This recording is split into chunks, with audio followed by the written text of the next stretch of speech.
All right. Welcome in, everybody. My name is Letiredd, mainly a Star Citizen content creator, but I also host a podcast called The Tired Table and play other games like Helldivers 2 right now and WRC. Today, we're going to be reacting to Inside Star Citizen Masters and Blasters. This is the latest one to come out yesterday, and we haven't reacted to it yet, so we're going to do that right now. So, yeah, stick around, join in. Hopefully, you like it. All right, and with that, okay, it looks like we're ready to go. And let's do this. While Star Citizen aims to offer a first-person universe of possibilities, at the center of it has always been you and your spaceship. And over the years of development, testing, feedback, and iteration, there have been many changes to the combat and traversal experience. And in the upcoming Alpha 323, the biggest and most anticipated of those makes their presence known with the arrival of Master Modes. And with that comes additional changes to precision targeting, weapon balance, gimbal use, and more. So all of that is what everybody's worried about. Like the fact that it's going to change the flight model, are we going to be constantly switching back between navigation and combat mode? How is that going to work? We do know that all weapons are going to be gimbaled from now on, which I'm actually fine with. But I do have a question mark on that as to whether we'll be able to replace weapon sizes still on the gimbals or if you'll have to go to a lower size and stuff like that. So still a lot of questions. So hopefully they answer some of that. What are master modes? So Master Modes is a way for us to really kind of capitalize on what the ships are.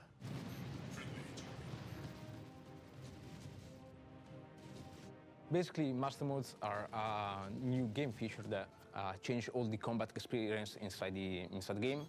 So you'll have a mode for fighting in and a mode for flying from place to place then. A rework of the flight and combat system to essentially try and solve a lot of the problems that players have had with the flight experience. I'd be curious to see what they claim are the issues they were going off of to fix this and change everything. Yeah, YouTube has no clue, and I leave this as avoids me having to put them in afterwards on the YouTube video. You can decide if you want to be in full combat mode, or you're just in transit, or you want to get out of a situation as quick as possible. Check fire. Master mode is the thing that makes ship combat exciting and making sure that the ships that you have in the game perform in the roles that we have envisioned for them.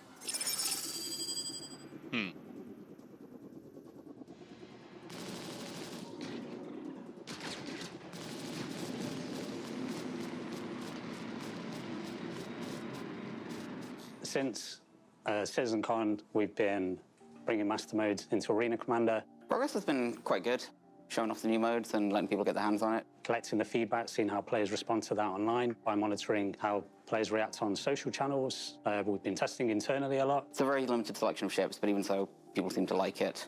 So we've taken that feedback and carried on making progress and adapting it all to the rest of Now, I have to admit, I haven't done enough testing of master modes in the Arena Commander, but I don't know. I feel like I didn't want to have to go through all the iterations and different forms of it and deal with all the changes. So I'm more curious to kind of get in closer to the final version, even though it won't be it when we get it finally in the game. But it is curious to see that it's only for certain ships right now, and I don't know when they'll get to the rest of them. Maybe they'll say it now. the ships as well. We've been watching how players play the game, monitoring analytics, putting it all together and sharing it with the devs who need to see it. How the hell do you go about converting 200 chips to vehicles? Unfortunately, there's only really one way to do it, and that's to not get too intimidated by the number. A team effort. We're just cracking through it, really. The difficult part, of course, especially as a designer, is try to understand the new game dynamics that the game system creates, especially in an environment like the PU, and then try to being able to deliver the proper game experience for every ship with a different tuning, and that's quite difficult. Okay, so this brings up a huge question for me right now, right? So aerodynamics, gliding, atmospheric flight. How is that going to affect master modes? I don't think I've ever heard them refer to that. I mean, that would be a huge effect on the way ships handle and all of that. I mean, they also haven't really talked about gravity in space because that would be the only thing that you might have to deal with.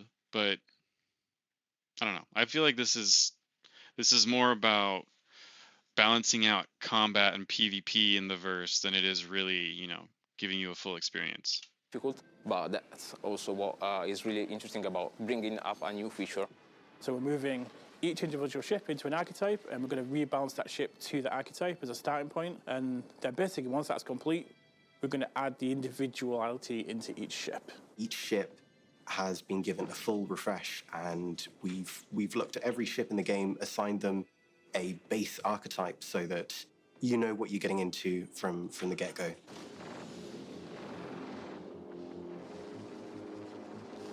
All ships, based on how big they are and what kind of purpose they serve, will get an archetype assigned to them. A typical archetype is a snub fighter. Very, very small, very agile, but it cannot dish out a lot of damage, and it can also not receive a lot of damage before it pops. Light fighter. Very maneuverable, decent weapon loadout, and it's basically there for agility engagements. Medium fighter. Pretty agile for its size, but it has a lot more offensive firepower. Target destroyed. Heavy fighter. They don't maneuver well, but when you happen to be at the front of them, you can die very, very fast. Okay, so this worries me now because I can understand a Vanguard feeling heavy and clunky and not being the smoothest thing to fly around. But the Inferno is one of my favorite ships because it's not huge. It's still a fighter. It packs a big ass punch, and it's fun to fly. So I really hope they don't just slap a generic, archetype like they're talking about and across the board. And I know he just said they're gonna do that originally, and then they'll go in and fine tune for each ship. That's great, but that's gonna be really, really frustrating to deal with for a while.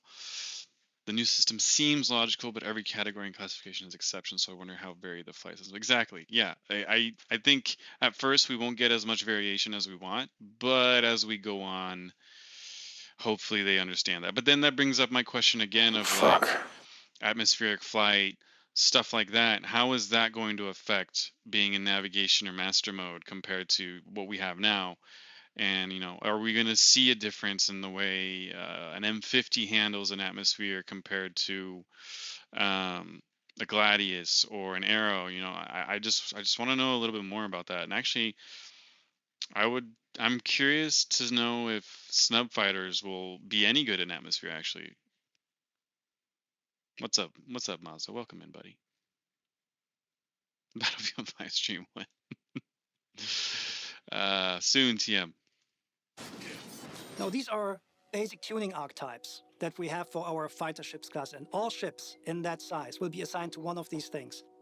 However, based on the ship and what the purpose of the ship is, we have variations of that. For example, we have the interceptor variant of these tunings. This is a tuning variation that can apply to any of these archetypes. An interceptor tuning for a ship means that this ship exchanges the agility. With agility, we mean the rotation rate and the lateral strafing accelerations simply for speed. So they will not be able to turn their velocity vector much. They will not be able to rotate much, but they will be very, very fast just going forward. Racing ships are like the base archetype that almost all racers ended up with so far are interceptors, because racers prefer speed over everything else. But you want to pick the right racer for the right track. The other end of the range are our, let's call them fighter bomber tunings. That means we trade agility for simply durability. On top of the fighters, we just keep going with this. We have gunboats for ships that are constellation-sized. We have corvettes for something like a hammerhead, right? So our hammerhead is, for us, is our anti-fighter corvette. Frigates are basically the biggest ship that players can control in the universe right now. So we're talking Idris, we're talking 890 jumped. I know that players cannot control the Idris, but we're talking ships like the Carrack. Those are frigates, really, really big ones, but also they... Okay, so no, the Idris is not a frigate, and we know that. It's a destroyer. And actually, it shouldn't even be considered a destroyer. It should be considered bigger. the Carrack and the 890 cannot be considered frigate size. Like they need to nail that. And what's up, Mazda? Welcome in, buddy. Really, let me know what happens. I'm curious. Is that the dev Idris? Will have variations in their tuning based on the brand and what the purpose of the ship is. So these are very big changes that are coming, but the main takeaway is that these archetypes are just reference frames for the type of tuning you want to give a ship. It does not mean that every ship that you have in the verse will fit a specific archetype. There are ships which are in between. For example, the Saber. Is it a medium or a light fighter? It's somewhere in between. The Cutlass has not the durability of a heavy fighter, has, however, the turret of a heavy fighter, so it's somewhere in between. So there are ships which do not fit exactly into these frames. But this is the beauty of You picked up on that hunch, and I saw that too, and I was like, yeah, we'll just keep going. it. Because these ships, we can make them fit anywhere where they want. We just need to make sure that the balance between them is right. Not everything fits in a box, and it would be very boring if it did. Precision targeting is a new way of aiming at specific parts of a ship. You get the zoomed-in picture of your target, and it allows you to paint over specific components of the ship. So if you want to take out the thrusters, you simply aim towards the thrusters, and your gimbals will make sure the bullet lands exactly where you're aiming. It's a big rework of the entire target system with the goal to make... I'm sure that's a very early version of the system, and it'll be refined and made better, but that didn't look great. It not only fit master modes, but also fit the problems we've had with Target in the past, which is the control of the weapons and the accuracy. Since master modes is bringing everything closer together, and master modes is slowing everything down, we need to make sure that the weapon speeds are adjusted as well. It will reduce your fire rate, it will therefore decrease the spread, and allow you to be more precise where you hit. Good examples for that is if you want to fire at a ship from very far away and you want to make sure that your shots hit. An even better example is if you have a light fighter and you want to help take down a larger ship. You will not be able to take down the ship by yourself, but you can help other players by crippling the turrets with ballistic cannons, for example, and other subsystems. So that allows you to see better what you're currently targeting. What we're doing is we're bringing all weapons into 3 archetypes. We have the anti-fighter weapons that have higher fire rate and a higher velocity that allows you to hit targets such as a horde of gladiuses. And then we have the anti-material weapons. Anti-material weapons is the one you bring out when you and your friends want to hunt a hammerhead. It's got the highest damage of all the weapons. You want to deal as much damage as possible, but the target is big and it moves slow, so you don't have to worry as much about actually hitting the target. And then we have unspecialized weapons, which are in between the anti-fighters and the anti-materials.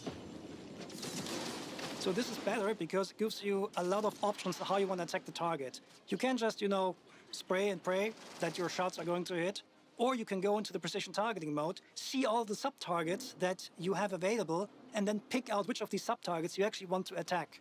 Next to basically seeing what you're actually hitting, you also just get the stunning view of that big ship that you're targeting, right? Okay, that sounds cool in theory, but I don't see how that's going to be really viable in game. Yeah, this is going to be weird because I don't understand. Are they saying that things are going to be so slow that you're going to have time to be like, I want to pick that to shoot at? Or is this in a more specific case? Like, as you're approaching a target, you can kind of pre-select where you want to be shooting at it. I could see that being kind of cool. But, okay, they said they want to slow everything down. They want to give you more control and more precision over what you're targeting. But how quickly does this all happen, I guess, is really my question. Like it's a full screen, zoomed in view on your target. You can see it in all its glory. You can see all the parts you can shoot off. I think it's great. We've been really happy with the results so far. We're seeing a massive difference in the way combat works and what the players are actually doing within combat. And that's been really good to see. There's still some small things we're working on right now to kind of solve, but we're really happy, we're kind of most of the way there at the moment.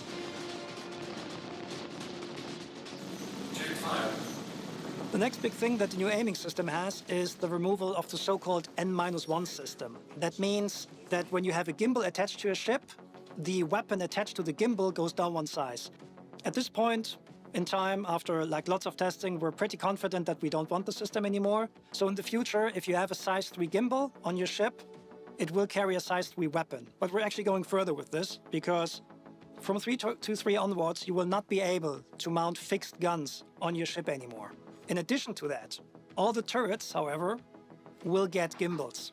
So this is a requirement because of precision aiming mode, because the precision aiming mode we also want to be able to use on turrets, and we need a way to make the bullets fly where we want them to fly without cheating. So this means all turrets, they will get gimbals on their guns so they can properly lead. But to still keep turrets more powerful in terms of their weapon employing capabilities, and also because turrets cannot just, jump on the way, out of the way, the auto gimbal mode will be something that's exclusively available to turrets. So pilots will still be able to manually gimbal their weapons with, either tying it to the controls or by looking around. But only turrets will be able to use the auto gimbal system, because turrets are supposed to be very, very dangerous. And so players just have the choice how to apply the damage the best. However, because auto gimbaling is also in an assisted mode, it will come with a reduction in fire rate, just to keep things. Okay, that was huge what we just learned. So you have a size 3 gimbal, only a size 3 weapon can go on it. Can't mount to hard points anymore directly with weapons. And this turret thing, I get what they're going for, but I'm worried that's going to make turrets just way too OP. Hello, Gimbalin. Things fair.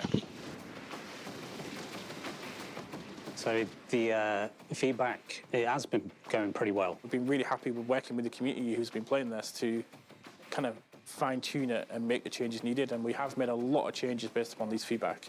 Most of the feedback that we've been getting has been pretty positive around squadron battle, where there's some pretty good group combat dynamics players are reporting positively on. There's some really cool gameplay emerging, such as how players evade now is quite different. You have to drop chaff, break your target lock, break away, find your opportunity to break away from your pursuing ship. What we can see at the moment is that players are very happy with squadron battles. Players are not very happy with the 1v1, so this is more an area where we have to improve. Of course, there are some very detailed.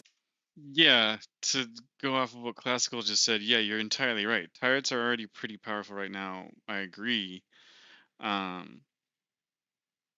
I think, and Jenna posted this in the general the other day, I think what they're doing with detaching turrets and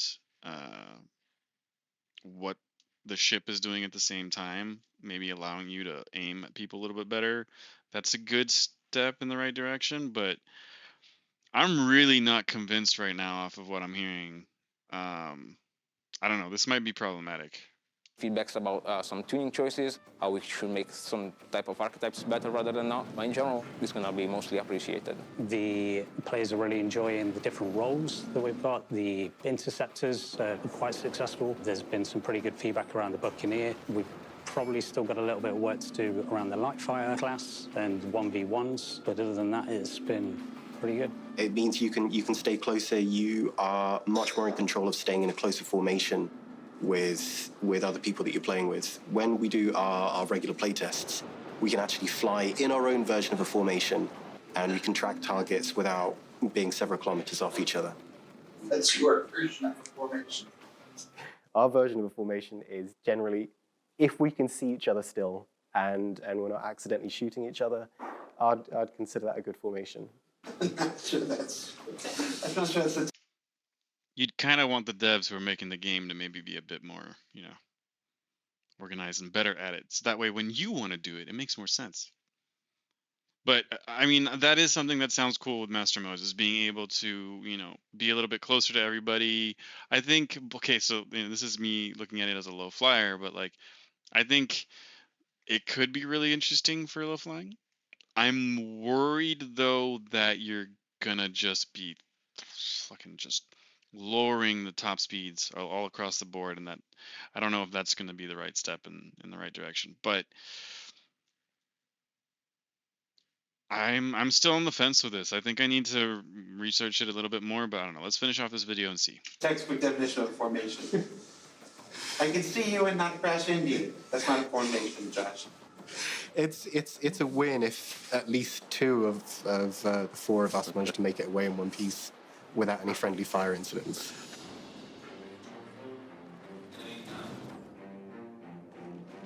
So the thing that excites me the most about Master Modes is if you just watch the footage of players dogfighting at the minute, you can really see how close all of those ships are.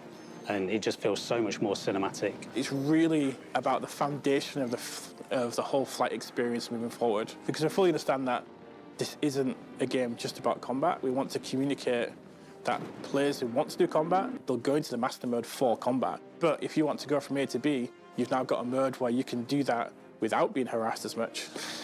So that's going to be a big plus for the game. It's leveling the playing field a little bit more now as we slowly breathe more life into each one of these ships. So essentially what it creates is a situation where if you want to have PvP or PvE combat, you have to initiate it by going into master modes. Because essentially otherwise, in navigation mode or whatever they're calling it, you won't be able to shoot.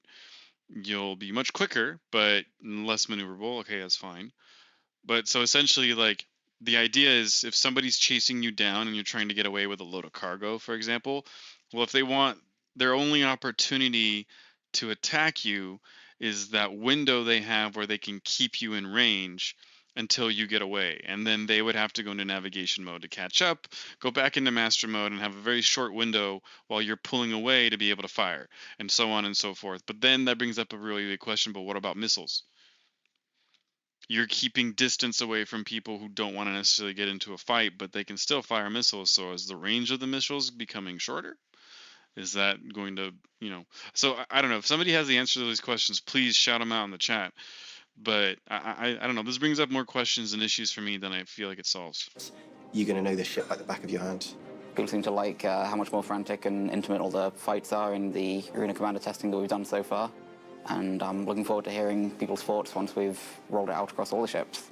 Not everything that isn't 3-2-3 you can see already in the Master Mode, AC mode. It's there's a lot more stuff coming, especially to weapon treatment, how we use capacitors, etc. But overall, based on the feedback that we got so far and also from increasing player numbers, we're pretty confident that we're on the right track. So Master Modes, the gunnery system and the whole combat experience is a huge undertaking for us, and we cannot do it without you. So we want you to play it. We need your feedback. Be honest, tell us what you don't like. Please also tell us what you like, so we can make all this space combat game great together. So what did we learn this week? Well, we learned that with Master Modes comes a rebalancing of ship performance into dedicated archetypes. That these archetypes are simply where tunings start and will be grown from to ensure that each ship and vehicle provides a unique experience going forward. And that precision targeting, weapon gimbal, and balance changes all combine with Master Modes to provide a more involved, visceral combat experience for pilots when they arrive in the upcoming Alpha 323. For Inside Star Citizen, I'm Jared Huckabee. Thanks for letting us share the process of game development with you, and we'll see you all here next week. All right, what kind of bloopers or weirdness do we have today?